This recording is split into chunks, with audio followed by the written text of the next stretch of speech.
So I'm delighted to say that we have a very special guest today. A lot of people talk about the fact that cricket should be fun. And if there's one person who epitomizes that for me, it has to be today's guest, all the way from Exeter, the wonderful Annie Chave. Hello, Annie. Hello, Mercy. What a lovely introduction. Fun is what it's all about.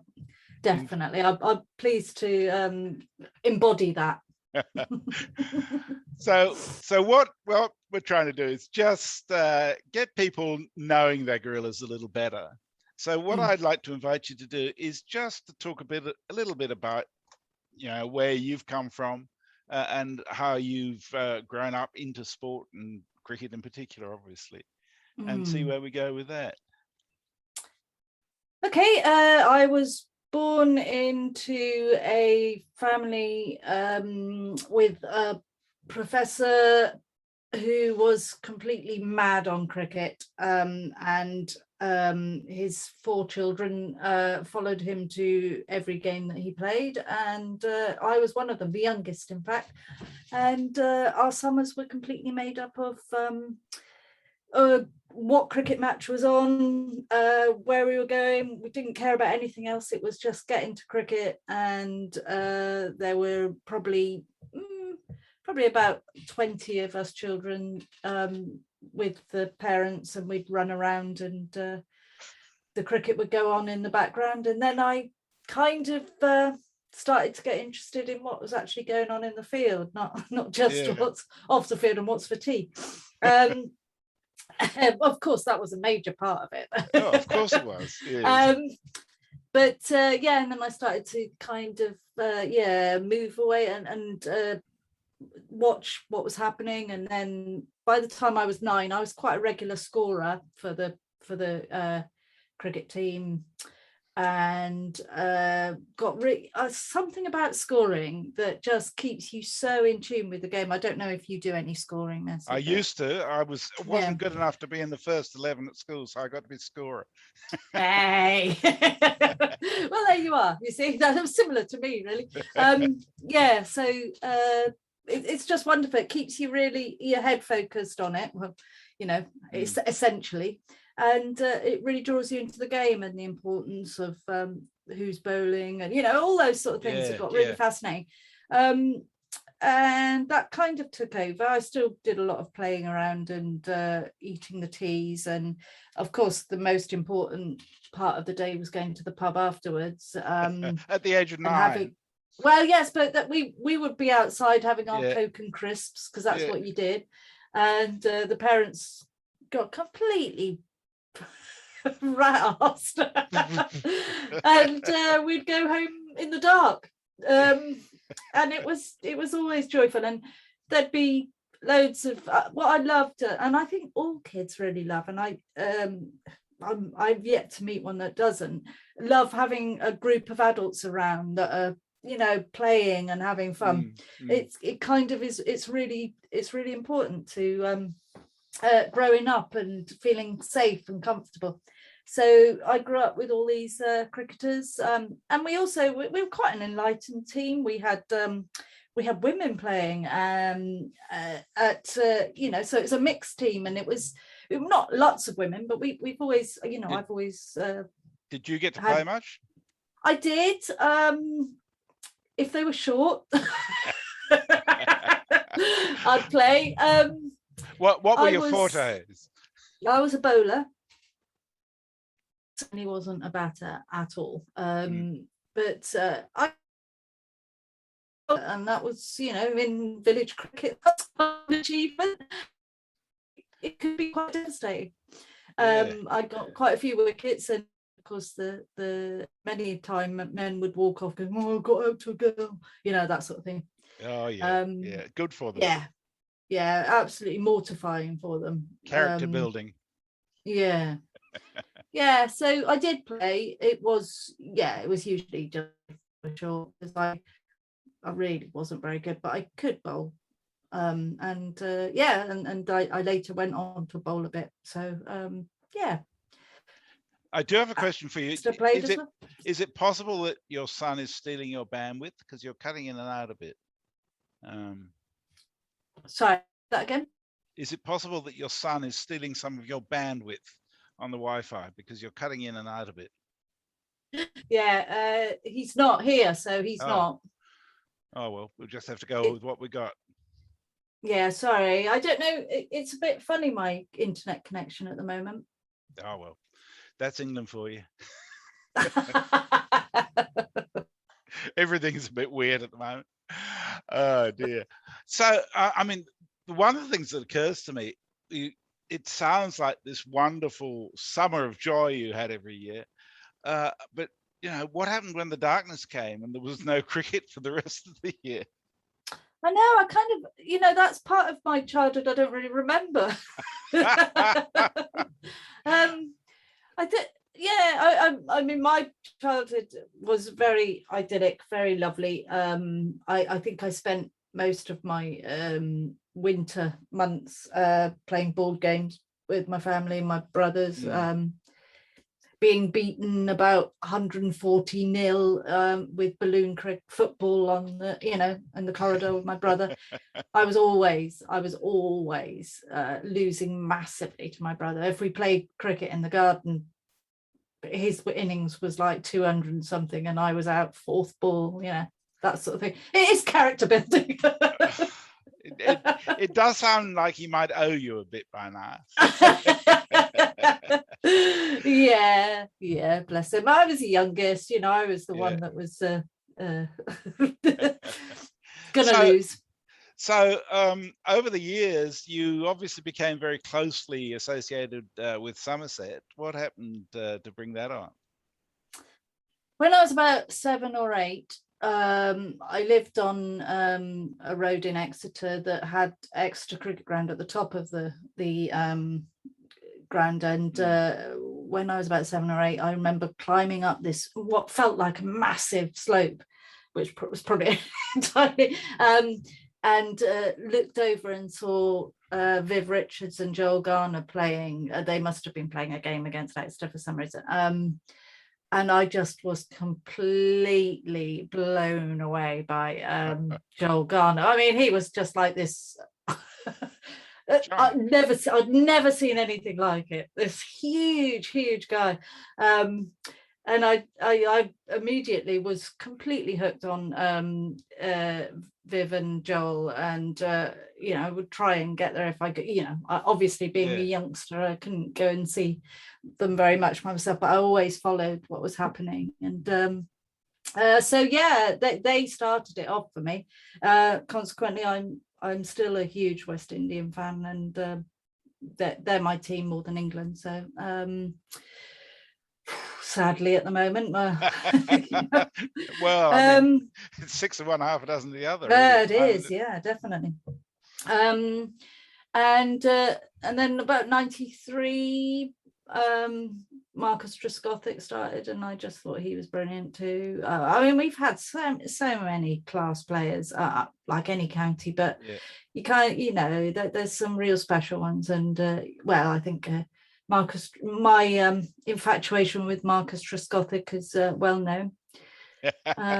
You've never tried to keep it a secret? I've never tried to keep it a secret, not even from him. He just sort of, oh, hi, Annie.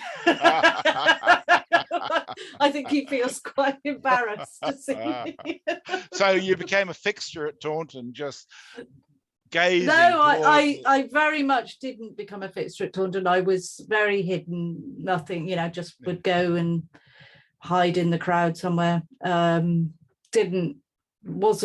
don't suppose they'd even know I was there for years, but you know, I'd get the odd comment about going, a woman going to cricket by, you know, but I went with my husband, and I went later with my son quite regularly. It was only when my son left to go to university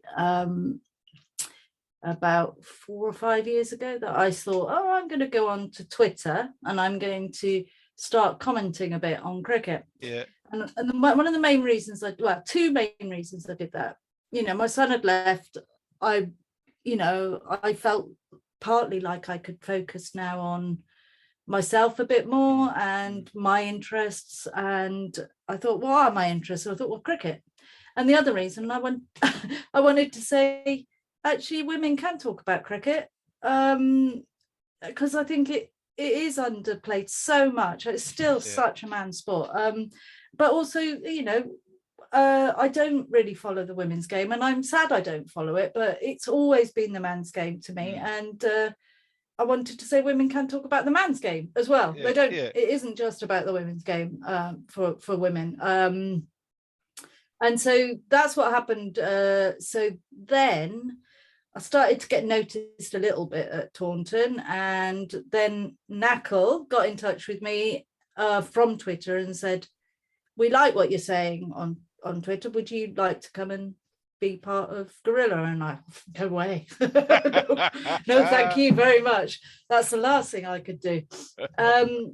And so he said, "Oh, okay, right." And then it was also the IPL, and I'm just not interested in the IPL. Sorry, Indian followers and anyone else.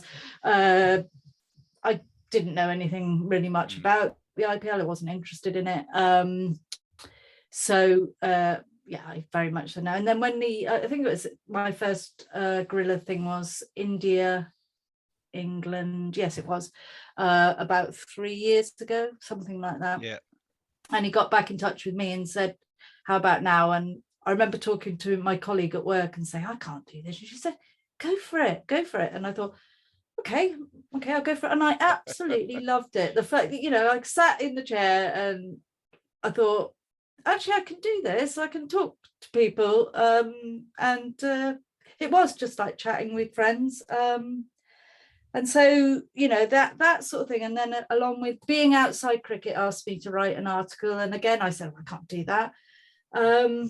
And then Chris, who was the guy being outside cricket, said, "No, it'd be really interesting. Go and give it a go." And I can, And so I wrote this article, and then more people kind of got in touch and said, "Would you like to do this?" Or, and it kind of just escalated from there. So I blame Knackle, really. And now at Taunton, I just go into the press box and they say, "Oh, hi, Annie," and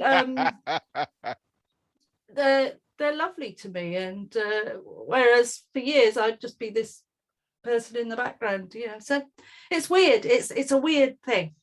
It's weird. It's about self-empowerment, isn't it? And that's your belief.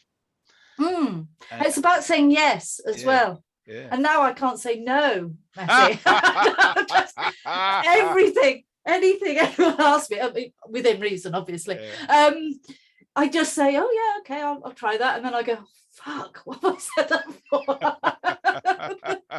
Well, you'll never know if you don't give it a try, do you? So tell me a bit about Country Cricket Matters and how that came about. And explain for people who may not know what it is exactly, but how it came to be. Okay, so 2019, early summer, there was, a lot of discussion about the 100, or the 16.4, as I like to call it. And being a county fan, I was not alone in my concern. I think, I did a lot of chatting to Vic Marks at the time, and we both would spur off each other. We'd end up saying, "Well, we're talking about this again." We just kind of along with quite a few other people on Twitter were concerned about it, and got in touch with a few guys, and including the Lancashire supporters group, who are big on and they decided, well, they do a lot of printing stuff and t-shirts and things like that, so they said they could do a t-shirt, and we brought out opposed the 100 t-shirts. Well, they did it, and we kind of spread it around, and then we thought, well, t-shirts something, and let's actually write some things about it. So they were doing Not the Spin magazine, so they had it all set up, so I wrote an article and a few other people wrote an article. James Butler, who's the cricket badger, he was the editor for the first magazine, which is called County Cricket Matters, the 100 Special. Mm-hmm. And it was basically a magazine with articles about the 100 and saying these are the reasons we're concerned about it for county cricket and all that sort of thing. And so that came out in November 2019. And then we just it started to feel a little bit like we were just going, no, this is really crap. We don't want this. And I said, I really don't want to just be opposing it. I want to be celebrating county cricket, and I want to be putting it on a pedestal and saying, this is really brilliant. And so I got together with James Butler and the Lancashire Support Group, and I said, this is what we'd like to do. And the Lancashire Support Group were very, very much opposed to the 100. That's what they wanted to keep doing. So we said, well, we'll carry on with ours, and you can do yours. And then I said, well, I want to be the editor. I wanted it to be a female editor. James Butler had loads of things to do. I'd never done anything like that ever before, and I thought, sod it, I want to do that. And so the second edition came out in, so we do them quarterly. So it was March 2020, just as bloody COVID came on, just as we were being all put into lockdown. My printers were like, oh, not sure we can get this done now, all that sort of thing. But it came out, lots of errors in it. It was, there were quite a few things wrong with it, but it came out and we did it and people liked it. And so, well, just before you go on, just say people liked it. Seems to me that it filled a void, that there was a huge gap, and lots of people were really, really happy to see it suddenly there, weren't they? Yeah, I mean, the Cricketer and Wisdom, they both do a lot on county cricket. I mean, they really, really do. And I remember talking to Hugh Turbeville, who's the editor of the Cricketer before, saying, I'm going to bring out this magazine. And he was like, okay, I can't pretend I'm really happy, because obviously it's competition. But I said, I've really, really wanted to market it differently. So that's why it's small. Yep. It's like a fanzine rather than a magazine. Yeah. But you got some terrific writers too, haven't you? Yeah. I mean, people have been so like Jack Russell was fantastic right from the start. Got pictures from him. Then Paul Smith was great, and Bumble was great. Got really, really loads of really nice people. And Duncan Hamilton, he said, yeah, I'll write something, and I was just like, wow, this is amazing. And it's just really, really grown. I get people asking to write now that I think, I mean, that's a bit of a coup. And interviewing Barry Richards was just like, oh my god, this is all a bit weird. Jason Gillespie, he's been just so fabulous. He's such a support. He really, really is. He loves county cricket. So it's been brilliant. Real learning curve, and I do all the bloody things. I do all the orders. I write all the envelopes. Everything. And you got a real job as well. I've got a real job as well. Yeah, I know. It's it's quite. It's amazing how much. To me, what this says is amazing how much time your son took before he left. All of this has come from that. I think before he left, we did a lot of walking, and I did a lot of reading, and I'm still reading, but it's not quite in the same league as I was reading, and I miss that a little bit. In fact, the last few days, as I've been reading, and I've been thinking, God, I've missed doing this. It's amazing, isn't it? But I get I get this woman that sends me a check every month, saying how important county cricket matters is to her, and she, she sends me cards, and I get people telling me all the time how important it is to them, and I just think, well, ECB, actually it really is important to a lot of people. All right, some of them might be old, god damn them, we can't help it. Yeah, they're still bloody well important, so yeah, but I do get some youngsters, got one lad, 21, wrote to me yesterday saying, can I do an article? I love county cricket. Yeah, so it's I mean, I see some parallel there with what's happening with Gorilla, in that it's a focus for people to come together around a common cause and to connect in a really healthy way. Yeah. I mean, I've got a Facebook group which has 9,000 people on it, and it's been difficult over the whole Yorkshire thing and the whole England being rubbish, and people have been very argumentative, and it's that I just think, this is why do people have to be shouty and rude, and I do not get it. And so I've had to sort of leave the admin to other people, because I just don't get that. I don't get why people have to be horrible to each other. It just is not in my ken. I don't understand. I can reason with people, I can get annoyed with people, but I always do it politely, and people don't, and that's what I find on social media. Crazy people just arguing in ridiculous ways that they wouldn't do. It's interesting, isn't it? Because my judgment is that people defining their position stops from actually being able to listen to other people's position. And as soon as that happens, there's no chance of ever coming together. Well, I mean, and I'm well known. Everyone says, oh, it's Annie, she hates the 100.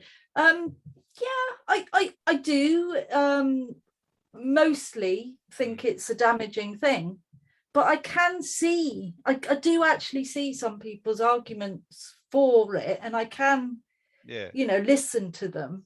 It's very hard to, because if you've affirmed your opinion, you're kind of admitting you're wrong if you're not. I know exactly what you mean. And I mean, it's not as if there aren't some good things in there. You can't throw the there's redeeming features to everyone, isn't there? Yeah, absolutely. Well, everyone and everything. Well, mostly. There are one or two people I would find that hard to say about, but on the whole, I think you're right. I just want to take a step back, Annie, and ask you your first test match you ever went to watch. God. Well, if you can't remember your first one, the most memorable one. How about that? Okay, I think my first test match was England Sri Lanka at Lord's, but that was a while ago, and it was great. My most memorable one, apart from the day that was rained out at Lord's and you were in the hospitality. Well, I spent in hospitality. I suppose it's better than hospital.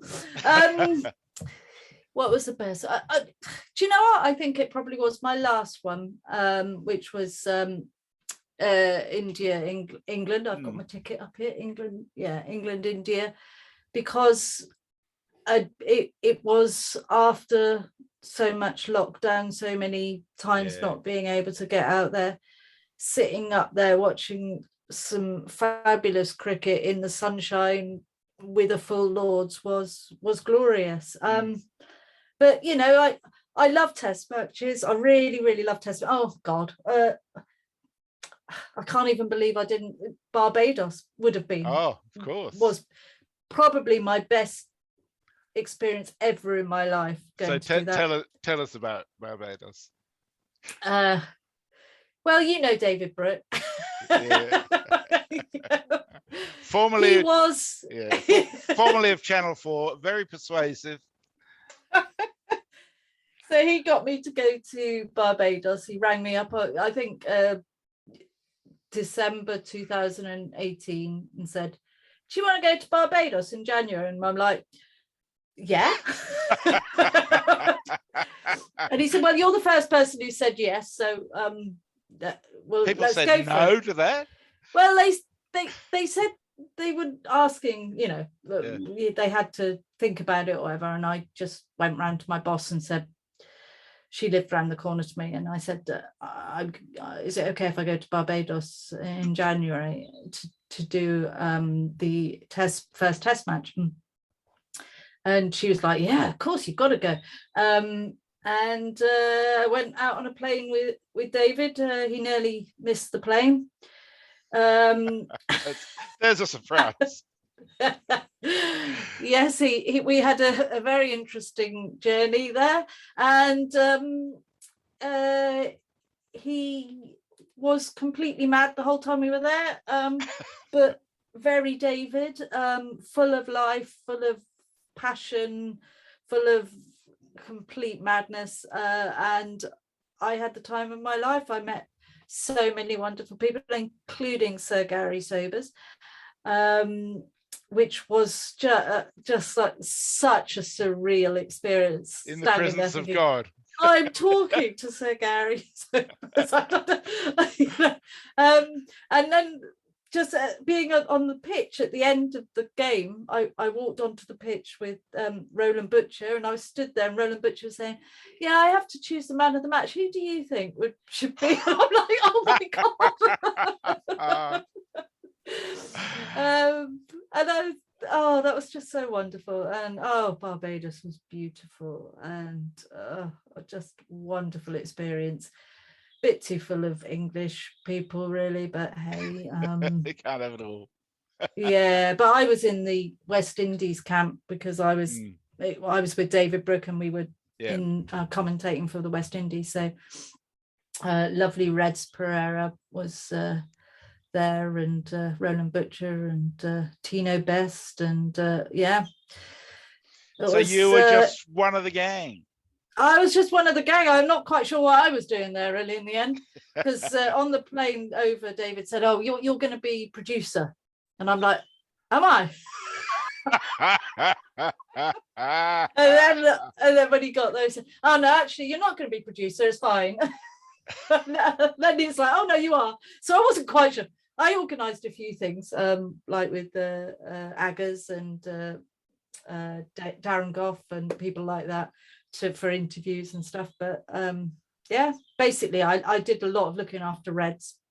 So I mean, everything you say says to me, it's all about the little engine who can, because it's all about asking, and people can only say no, and that's not going to kill you. But most of the time they seem to say yes to you. Yeah, incredible. Like I remember getting in touch with David Gower on Twitter saying, could I interview you? And he was like, yeah, okay. And then we did, and that I remember thinking, this is really weird, But I think a lot of my life I've done a lot of saying, no, I don't think I can do that. I don't think I can do that. And I really, God, getting to this age, it's fabulous. I really recommend getting to 148, because you really can. I'm working on it. Life, the opportunities open up that I think, certainly I was more vulnerable and more I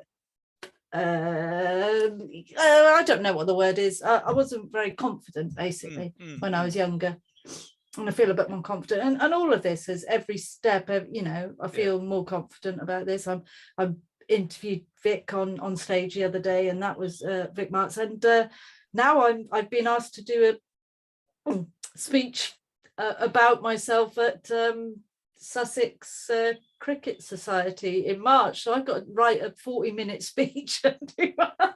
Yeah, you can just replay this interview, Annie. It's all right. Yes, absolutely. I was just saying, this is, but and that was the sort of thing that I would have run a million miles away from if they asked me that. That's bloody brilliant. I it's just just such an affirming story to hear, Annie. I feel so happy to hear the example that you're setting for other people to follow as well. So, yeah, incredible. I mean, that there are very few, cricketers that, in the media or anything that I haven't spoken to now, or I don't have on my phone, and all those sort of things. And it's really, really weird. I find it every now and then. I just think, this is just weird. This is just weird. I do. I feel like Miles Jupp fibber in the heat, and that's what I felt like when I was at Barbados, very much. But and I also thought, sod it, I'm here.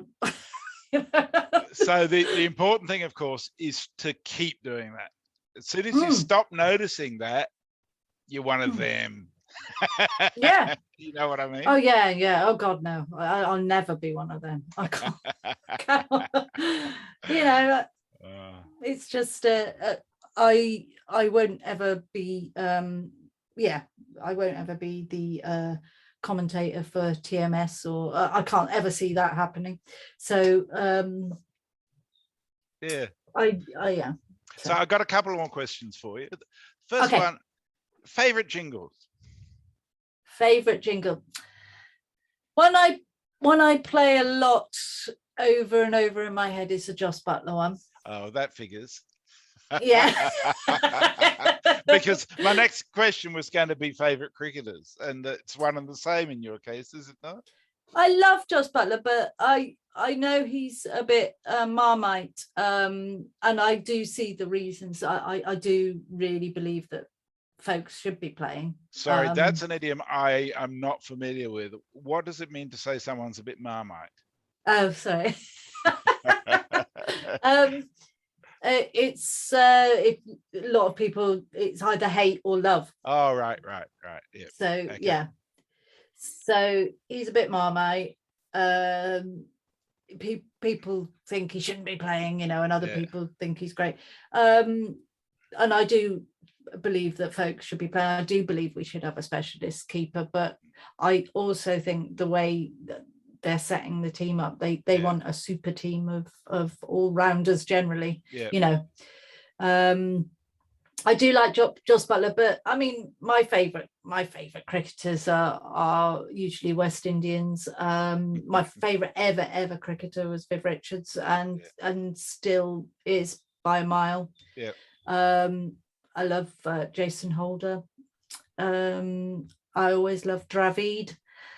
I think some of the Pakistani team are great. Marcus Trescothick, of course, was just pure class. I loved Graham Hick. There's a lot of cricketers that I love. So let me ask you something. We're facing a contest between England and the West Indies very soon. And Guerrilla Cricket will be covering it. Will you be showing any bias in that? Yeah, probably. I love it. I just want them to. I want them to be good again. I so want them to be good again. I think a strong West Indian team is so important in the context of the world at the moment. Yeah. I don't disagree with you at all. Well, I've gone longer as usual than I had anticipated, but it's been an absolute joy, Annie. I just want to say thank you, not just for what you've done with Guerrilla Cricket, but for the inspiration that you create, particularly for women and girls, in terms of just doing stuff and showing that it can be done. And particularly in the county cricket sphere, where it needs champions, and you're very much at the forefront of that. So thank you so much for that, and thank you for talking with us today. Oh, it's been an absolute pleasure, Matty. I'm looking forward to meeting you one day. Yes, indeed, me too. Thank you.